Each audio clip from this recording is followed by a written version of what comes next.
Good morning everyone, welcome to job grade IAS. अपने important act की series में modern Indian history में आज हम एक और एक्ट को देखेंगे जो सीरीज का नेक्स्ट एक्ट है। That is पिट्स India act 1784। इससे पहले हमने कल पढ़ा था रेगुलेटिंग एक्ट ऑफ 1773।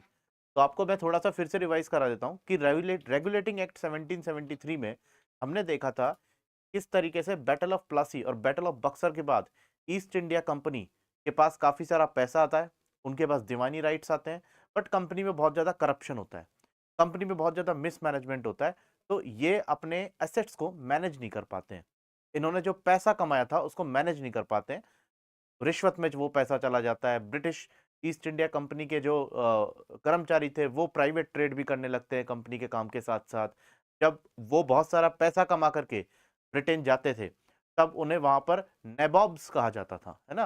ब्रिटेन के लोग उन्हें नेबॉब्स बोलते थे। मैंने आपको यह भी बताया था कि British east India company was not only a single company in Britain, और भी कंपनीज थी, बट ये कंपनी लगातार ग्रो कर रही थी। तो वहां पर जो पार्लियामेंट बैठी हुई थी लंदन में, उन पर प्रेशर था कि क्यों ना इस कंपनी के डे टू डे अफेयर्स को इंडिया में कंट्रोल किया जाए, रेगुलेट किया जाए, नहीं तो ये कंपनी हाथ से निकल जाएगी। और ये ब्रिटिश प्रेस्टीज के लिए एक बहुत बड़ी बात हो जाती थी।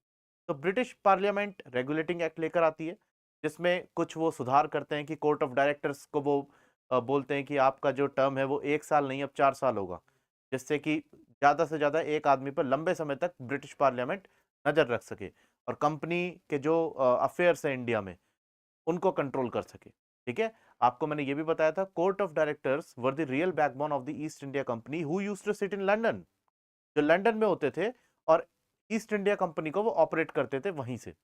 ठीक है। एंड वो काफी पावरफुल भी हो चुके थे जैसे जैसे ईस्ट इंडिया कंपनी पैसे वाली होती जा रही थी। तो यहां पर उस एक्ट में कुछ शॉर्ट कमिंग्स रह जाती हैं, जैसे कि गवर्नर जनरल के एग्जीक्यूटिव काउंसिल में कुछ कमी रहती है, कोर्ट ऑफ डायरेक्टर्स में कुछ कमी रहती है, कुछ कमी ये रहती है कि ईस्ट इंडिया कंपनी ने जो इलाके जीते हैं उनका क्या करना है।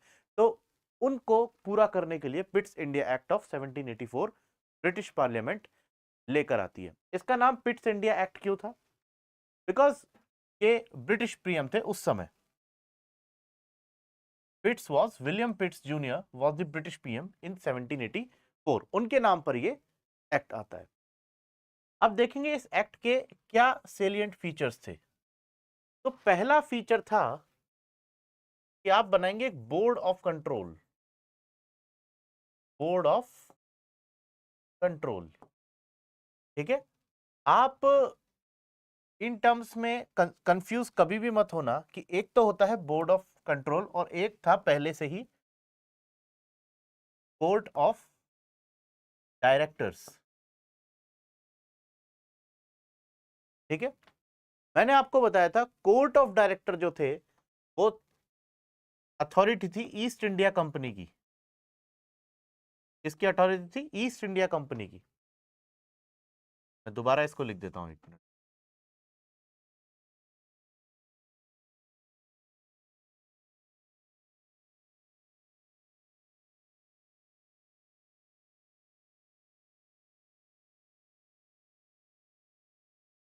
कोर्ट ऑफ डायरेक्टर्स ये थे authority of east India company,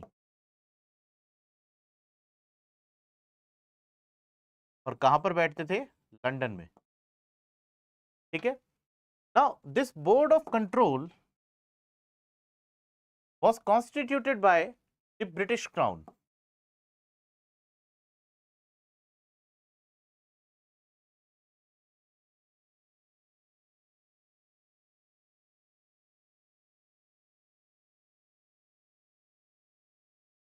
ठीक है। ब्रिटिश क्राउन ऑर्डर देता है ब्रिटिश पार्लियामेंट को कि बोर्ड ऑफ कंट्रोल बनाओ। अब दोनों में डिफरेंस क्या हो जाएगा कि कोर्ट ऑफ डायरेक्टर्स जो हैं वो केवल और केवल कमर्शियल काम देखेंगे कंपनी का।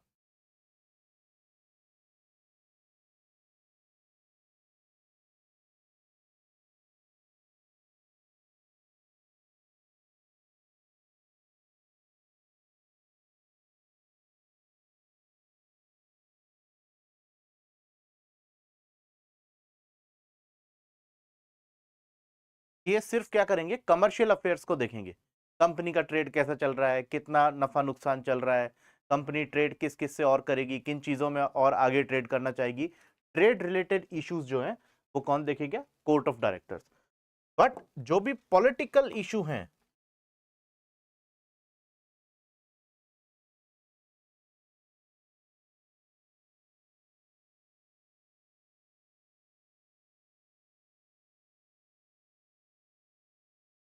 वो कौन देखेगा? Board of control. तो you can see the difference. Court of directors were the backbone of the East India company, they were the officials, higher officials of the East India company who used to sit in London. Company के बड़े अधिकारी हैं जो London में बैठते हैं और east India company को चलाते हैं। ब्रिटिश पार्लियामेंट कहती है कि आप सिर्फ ट्रेड एंड कॉमर्स देखेंगे, बाकी जो भी पॉलिटिकल मामले हैं वो कौन देखेगा? बोर्ड ऑफ कंट्रोल देखेगा। और उसमें मेंबर्स होंगे टोटल 6। कितने मेंबर्स होंगे? 6 मेंबर्स होंगे। Is it clear? ऐसा क्यों किया गया? ऐसा इसलिए किया गया क्योंकि कोर्ट ऑफ डायरेक्टर्स पहले एक ही अथॉरिटी थी जो ईस्ट इंडिया कंपनी को चला रही थी। वॉरेन हेस्टिंग्स जो थे वो गवर्नर जनरल बनते, आपके 1773 रेगुलेटिंग एक्ट में मैंने आपको बताया था। और वॉरेन हेस्टिंग्स और भी ज्यादा वॉर्स की पॉलिसी को फॉलो करते हैं। एंग्लो मराठा वॉर होती है, आप हिस्ट्री में पढ़ोगे, एक चैप्टर है आपकी ही ओल्ड एनसीईआरटी में, वॉर्स अंडर वॉरेन हेस्टिंग्स। ठीक है, उसमें मिलेगा आपको एंग्लो मराठा वॉर, उसमें आपको मिलेगा एंग्लो मैसूर वॉर, आपको वॉर मिलेगा रोहिल्लाओं के साथ जो अवध में थे। तो वो सारे वॉर वॉरेन हेस्टिंग्स करता है। Now this was concern for the British authority, क्योंकि उन्हें ऐसा लग रहा था, ब्रिटिश अथॉरिटी को, और ऐसा था भी, अगर मराठा और हैदर अली जो मैसूर में थे वो 3-4 वॉर्स में अगर थोड़े एडवांस और होते तो शायद ब्रिटिश पोजेशंस इंडिया, जो कंपनी का जो ट्रेड था इंडिया में, उसको बहुत ज्यादा लॉस होता। ऑब्वियसली कंपनी एक ट्रेडिंग कंपनी थी, east India company, British parliament को भी कुछ अपना हिस्सा देती थी। ठीक है, तो यहां पर ब्रिटिश पार्लियामेंट को फाइनेंशियल लॉस होने का खतरा था इन वॉर्स के through. However Warren Hastings war जीत गया था, फिर भी ब्रिटिश पार्लियामेंट को प्रॉब्लम थी। दूसरी प्रॉब्लम यह थी कि ईस्ट इंडिया कंपनी एक ट्रेडिंग कंपनी है, और वॉर जीतने के बाद भी, वॉर में पैसा कमाने के बाद भी, दीवानी राइट्स लेने के बाद भी ये कह रही है कि हमें और पैसा लोन में दो। इनको कंट्रोल करने के लिए आपने बोर्ड ऑफ कंट्रोल बिठा दिया। हालांकि कंट्रोल नहीं कर रहा, इनके पैरेलल ही चल रहा है। मतलब ये देखेंगे कमर्शियल अफेयर और ये सारे पॉलिटिकल इशू देखेंगे। पॉलिटिकल इशू मतलब जो जो इलाके कंपनी ने जीते, उन इलाकों में अब क्या क्या पॉलिटिकल सिस्टम इन्हें चलाने हैं, वो कौन देखेंगे? Board of control. किससे क्या क्या ट्रीटी करनी है, किससे किन राज्यों से कौन सी संधियां करनी है, कौन देखेगा? Board of control. किन राज्यों से इनको संधियां तोड़नी है ना, कहां पर कौन कौन से मिलिट्री इनको मैनेज करनी है, कौन देखेगा? Board of control. तो फिर कोर्ट ऑफ डायरेक्टर क्या देखेंगे? जो पुराना काम था कि आप सिर्फ ट्रेड और कॉमर्स देखोगे, अब पॉलिटिकल इश्यूज से आपका कोई लेना देना नहीं है। We have the board of control with 6 members and we have constituted it with the order of British parliament. Is it clear? चलो, तो यहां पर ये सारे के सारे पॉलिटिकल अफेयर्स देखेंगे ईस्ट इंडिया कंपनी के। कोर्ट ऑफ डायरेक्टर्स, फिर कमर्शियल अफेयर्स देखेंगे। तो यहां पर एक डबल सिस्टम हो गया गवर्नमेंट का। कैसा सिस्टम हो गया? डबल सिस्टम हो गया, कि मतलब इंडिया में, ठीक है, दो तरीके की पॉलिटिकल एंटिटी आ गई है। एक तो आ गया है कोर्ट ऑफ डायरेक्टर, जो कि कहां के हैं? ईस्ट इंडिया कंपनी के। और दूसरा है आपका बोर्ड ऑफ कंट्रोल, जो कहां का है? आपका ब्रिटिश क्राउन, इन्होंने बनाया।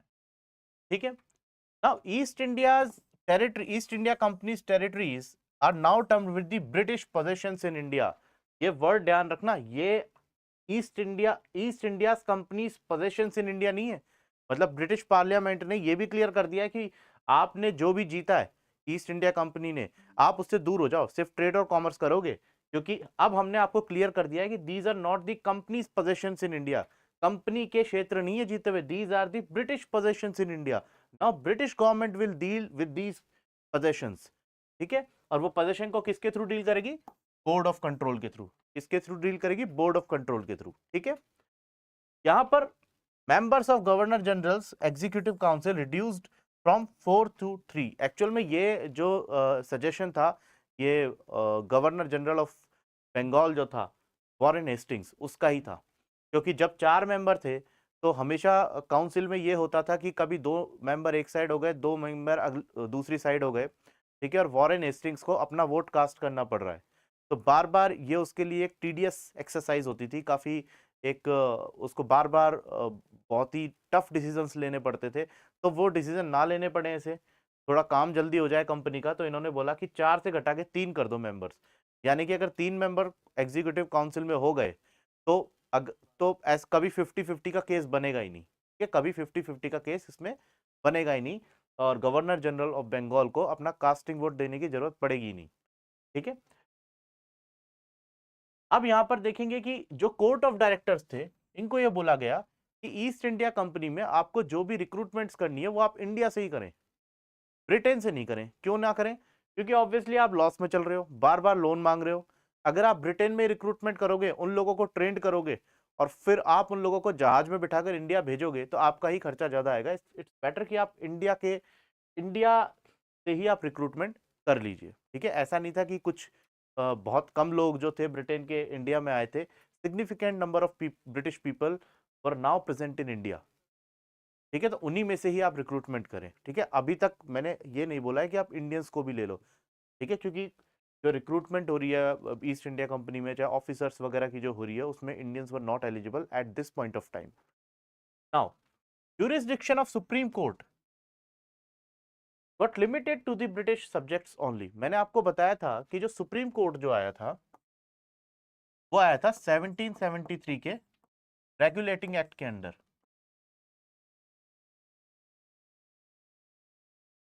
ठीक है, इस सुप्रीम कोर्ट का जुरिडिक्शन पहले पूरी कैलकाटा प्रेसिडेंसी पे था, बट नाउ मैंने आपको बताया था कि उस टाइम पर कैलकाटा में, और आपको कि पूरे इंडिया में जो रूल चल रहा था, जो लॉ प्रैक्टिस होती थी, वो या तो मुस्लिम्स का उलेमा चलता था, उलेमाओं का रूल चलता था, या हिंदुओं की मनुस्मृति चलती थी।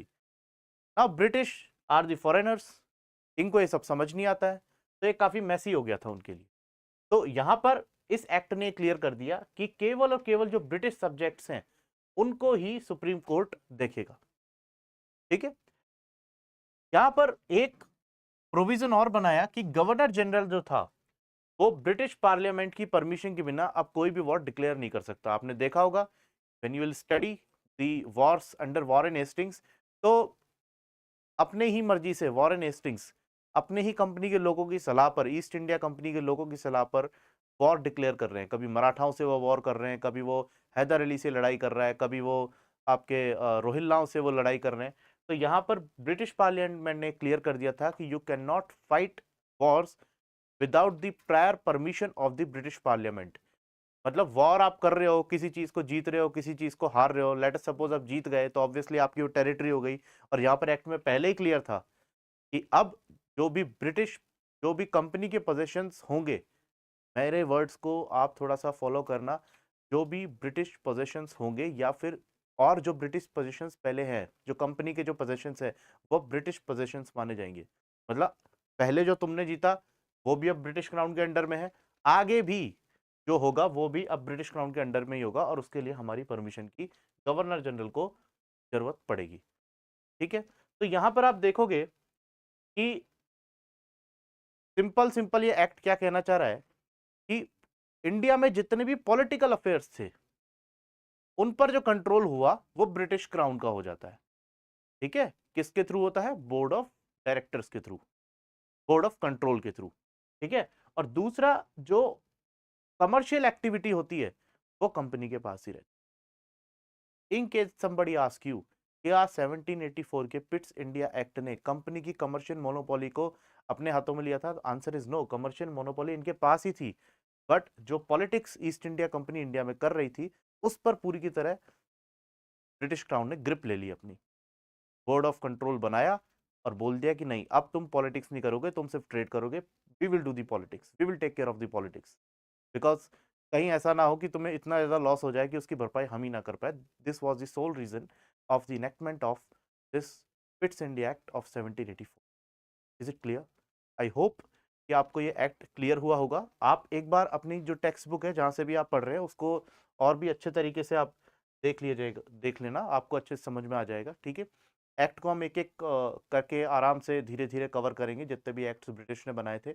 आप बने रहिए। Subscribe to job grade IAS and stay tuned. Thank you.